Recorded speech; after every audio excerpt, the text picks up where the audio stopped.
حقيقة هذه الدفعة الثانية من خريجي جامعتنا، كل جامعة ابن سينا العلوم الطبية والصيدلانية.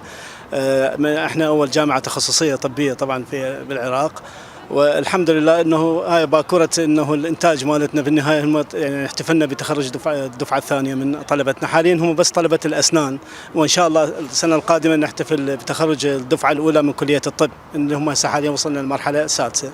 الحمد لله احنا بالنسبه لجامعه ابن سينا يمكن خاصه كليه طب الاسنان تمتاز بالتدريب الجيد. مختبراتنا يعني من المختبرات الممتازه وتشهد بها الوزاره حسب يعني نظام الاعتراف بالمختبرات التعليميه.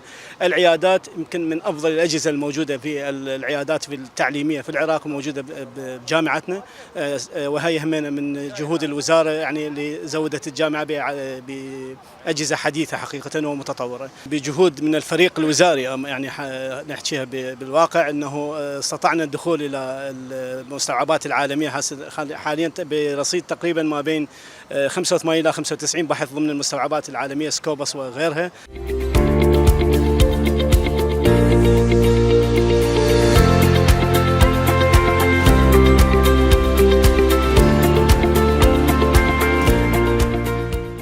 حصلت على المركز الأول على كلية طب الأسنان. اليوم هو يوم مشاعر مختلطة، مشاعر الفرح والفخر، مشاعر حصاد ثمار التعب وسهر الليالي وتعب السنين. الحمد لله والشكر وصلنا لهاي المرحلة، وإن شاء الله بدأ اليوم دورنا إنه نخدم بلدنا ونمثل كلية طب الأسنان أحسن تمثيل إن شاء الله. الحمد لله قدرنا نوصل لهذا المستوى ونكمل 5 سنوات من الدراسة، وقبلها تقريبا 12 سنة من دراسة باقي المراحل. أحب أشكر من بعد الله، أشكر كادر التدريسي، كادر جامعة ابن سينا، من رئاسة الجامعة، من العمادة، من كادر التدريسي كلهم.